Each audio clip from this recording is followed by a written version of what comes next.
안녕하세요. 얼마 전 있었던 일로 이야기를 하나 풀어보려고 합니다.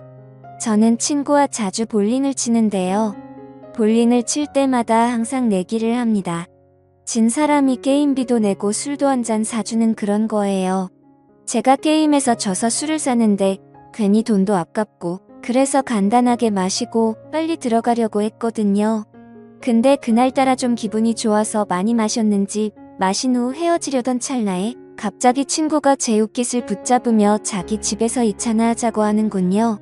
저는 밤이 늦어 집에 들어가야 한다고 했으나 막무가내인 친구를 어떻게 말릴 도리가 없었습니다. 그래서 아내의 허락을 받은 후 친구의 집으로 갔어요. 1차는 저에게 얻어먹었으니 2차는 집에서 자기가 대접하겠다더군요. 물론 집으로 가는 택시비도 자기가 대주겠답니다. 이 친구는 술만 마시면 이렇게 죽자고 마십니다. 중간에 좀 끊을 줄도 알아야 하는데 그런 걸 모르는 것 같아요. 그래서 많이 마시면 항상 울고 어디에 전화하고 진상도 이런 진상이 없습니다. 그렇게 불편하게 친구네 집으로 향하게 됐는데 아니나 다를까 친구 집에 도착하니 친구 아내가 억지로 웃으며 우리를 반겨주더군요. 거실로 들어온 저는 친구 아내에게 적지 않게 눈치가 보였으나 어쩔 수 없었습니다. 그렇게 그곳에서 소주를 몇 병 마셨을까요? 친구는 술에 취해 쓰러졌고 저는 친구 아내의 안내를 받아 제 친구를 침실로 옮겼습니다. 그래도 다행히 오늘은 별 진상을 안 부리고 이렇게 곱게 자는 걸 보니 괜히 고마운 마음도 들었습니다. 저는 친구 아내에게 폐를 끼쳐 미안하다고 했지요. 그러자 친구 아내는 역시 자기 남편을 이렇게 잘 챙겨주는 사람이 저밖에 없다면서 고맙다는 말을 했습니다. 저를 믿으니까 한 번씩 이렇게 노는 것도 충분히 이해할 수 있다고 하더군요. 저는 친구도 술에 취해 들어 눕게 된 마당에 더는 이곳에 있을 필요가 없어 이곳을 후다닥 나가려는데 마침 친구 아내가 바둑 프로를 시청하고 있는 게 보였습니다. 아까부터 시청하고 있었는데 이제야 제 눈에 들어왔던 것이었죠. 저는 호기심 가득한 표정으로 친구 아내에게 바둑을 좋아하냐고 물었습니다. 그러자 그녀는 어릴 때부터 조금씩 바둑을 했었다고 보는 것도 좋아하고 직접 두는 것도 좋아한다고 하더군요. 그래서 어느 정도 두냐고 물어보니 어디 가서 질 정도는 아니라는 말을 하는 거예요. 동네 어르신들과도 종종 뒀는데 비슷한 실력이라고 하는 겁니다. 저도 바둑을 좋아해서 그 말을 들으니 대충 가늠이 되더군요.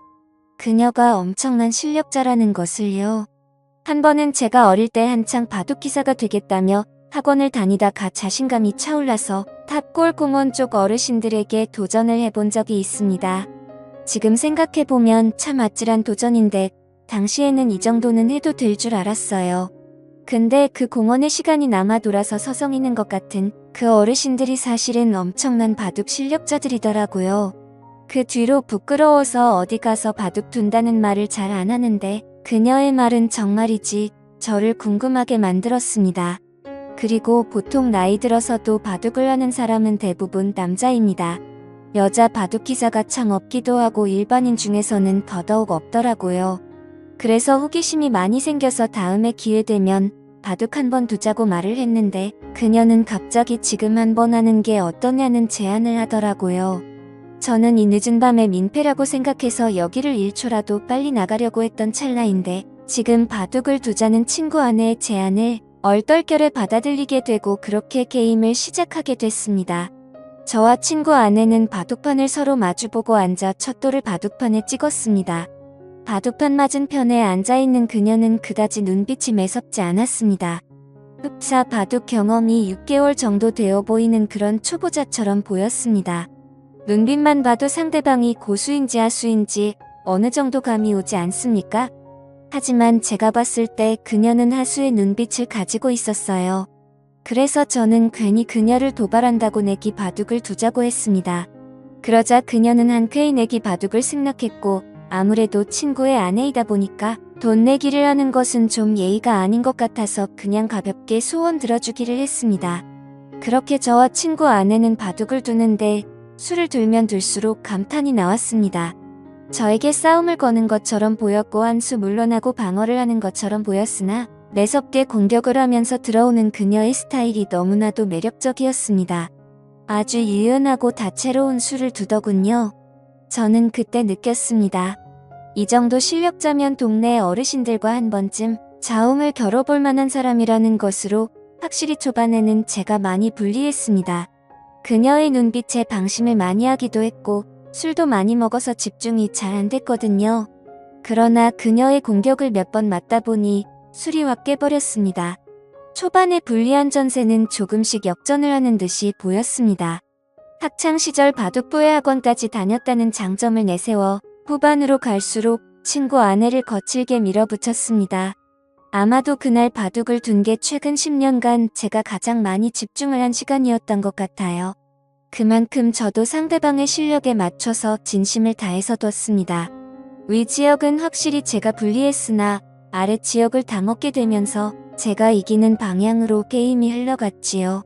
그랬더니 친구 아내의 미간이 찌푸려지며 마지막으로 두려던 제 돌 하나를 빼앗아서 자기 골짜기 사이에 넣더니 바둑판 위에 올릴 수 있으면 올려보라며 못한다면 자기가 이긴 거라며 막무가내로 때를 쓰더군요.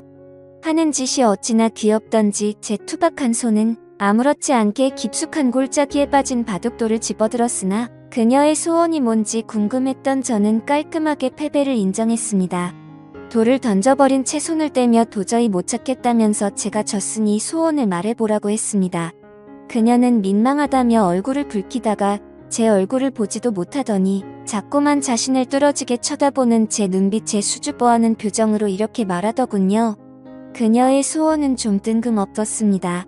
갑자기 제가 시간이 되면 술이나 한 잔 사달라는 거였습니다. 저에게 호감을 표하는 게 아닌가 싶어서 기대하는 마음으로 다음날 친구 아내를 만나 술을 마셨습니다. 친구 아내는 오늘 만남은 남편에게 비밀이라고 하더군요. 저는 알겠다고 했어요. 그렇게 우리 둘은 술을 마시며 바둑 이야기를 많이 나눴습니다. 그녀도 바둑에 애정이 많았는지 재미있는 이야기를 많이 하더라고요. 적당히 술을 마신 후 곧장 숙박업소로 갔습니다. 누가 먼저 말하지 않았는데도 자연스럽게 발길을 닿았습니다. 어쩌면 솔직히 술은 핑계였고 우리 둘은 첫 만남부터 서로를 원한 게 아닌가 모르겠습니다. 바둑을 두면서 그 마음에 확신이 섰겠죠. 어쩌면 그 마음이 맞을 겁니다. 그렇게 친구 아내와 사고를 치고는 저는 집에 왔습니다. 정말 재밌고 짜릿한 순간이었습니다. 그렇게 며칠이 지난 후에 자꾸만 친구 아내가 생각나더군요. 이럴 줄 알았다면 그때 친구 아내 연락처라도 알아둘 걸 그랬다며 혼자 아쉬워하고 있었습니다. 저는 고민하다가 친구 아내가 너무나 보고 싶어서 3일 만에 친구에게 전화해 너희 집에서 술이나 마시자고 했습니다. 친구는 좋아하더군요.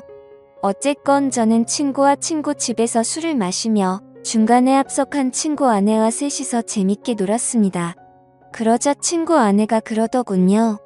저번에 진 내기 바둑에 관한 복수를 해야겠다고 말입니다. 그렇게 저와 그녀의 두 번째 대국이 시작됐고 저와 친구 아내는 친구가 보는 앞에서 진지하게 바둑을 두었습니다. 친구는 바둑에 취미가 없던지 기나품을 내뱉다가 자야겠다며 안방으로 들어가더군요. 바둑은 아무래도 한 게임이 시간이 좀 길다 보니 친구가 지루해하는 것도 충분히 이해는 갑니다. 그러나 지금 이 자리에서 대국을 물을 순 없죠. 끝까지 싸워야 했습니다. 저와 친구 아내는 아랑곳하지 않고 바둑판만 집중했습니다. 그런데 그 짧은 기간 동안 얼마나 연습했던지 그것도 아니면 질 수 없는 전략이라도 짜고 나왔던지 친구 아내가 너무나 잘 두더군요. 저는 손에 들고 있던 마지막 돌 하나를 제 앞주머니에 넣으며 이걸 빼서 바둑판 위에 저를 대신해 둘 수 있으면 진짜 인정하겠다고 했지요. 그러자 친구 아내는 거리낌 없이 이를 실행했고 저는 아쉽게 패배했습니다. 깔끔한 저의 완패였습니다. 도저히 방법이 떠오르지 않더군요. 그녀는 어린 아이처럼 바둑을 두었습니다. 쉽게 꺾이지 않고 그렇다고 욕심을 내지 않으며 아주 순수한 마음으로 바둑을 두는 게 느껴졌습니다. 잡생각이 많은 어른들은 놓을 수 없는 그런 수를 놓으며 저를 이겨버린 거예요. 저는 소원이 있으면 말해보라고 했지요. 이번에도 내기 바둑이었거든요. 그러자 친구 아내가 갑자기 제게 다가오는데 저는 친구 아내를 밀치며 친구가 안방에서 자고 있으니 이러지 말자고 했습니다. 지금은 불안하다면서요. 그러자 친구 아내는 지금이 아니면 안 된다고 못을 박더군요. 어쨌건 저는 마지못해 선을 또 넘고 말았습니다. 나중에 알게 된 사실이지만 친구 아내에게 듣자니 친구가 2년 전에 바람을 피웠고 이를 자기에게 들켜 용서를 구한 채 지금은 성실히 살고 있다더군요. 그래서인지 몰라도 남편과는 자꾸만 마음의 거리감이 생겨 피하게 된답니다. 하지만 그녀도 여자이다 보니 이렇게라도 해소를 해야겠다고 하더군요. 제가 마음에 들어서 그런 거라고 말을 하는 걸 보니 저를 어떻게 한번 해보려고 이렇게 바둑을 열심히 두는 거였구나 생각했습니다. 마음이 씁쓸해지더군요. 아무렴 어떻습니까? 저도 솔직히 좋다고 생각했으니 좋다고 생각해야겠지요. 어쩐지 친구와 같이 있어도 뭔가 서먹하다고 했는데 역시나 이유가 있었습니다. 그 후로 저는 친구 모르게 친구 아내와 깊은 만남을 이어갔고 그렇게 1년을 만나다 그녀가 헤어지자고 하더군요. 이제는 마음 잡고 가정을 위해 성실하게 사는 남편 뒤통수를 못 치겠다더군요. 그게 이유였습니다. 저는 아직은 그럴 수 없다며 계속 만나자고 했습니다. 친구 아내와 만나며 여러 내기를 할 수가 있어 삶이 즐거웠습니다. 이런 것을 한순간에 내려놓기가 힘들더군요. 우리가 중년이 넘어서면 딱히 인생에 어떠한 즐거움을 찾기가 힘들잖아요. 다른 걸 떠나서 이렇게 즐겁게 바둑을 둘 수 있는 친구가 있다는 게 참 좋았는데 아쉽잖아요. 어쨌건 저는 헤어지자던 친구 아내를 겨우 설득해 계속 만나는 중인데 언제까지 이런 만남이 유지될지 모르겠습니다. 이제 헤어지기엔 이미 저는 친구 아내에게 너무나 깊게 빠져버렸거든요. 오늘의 사연은 여기까지였습니다. 감사합니다.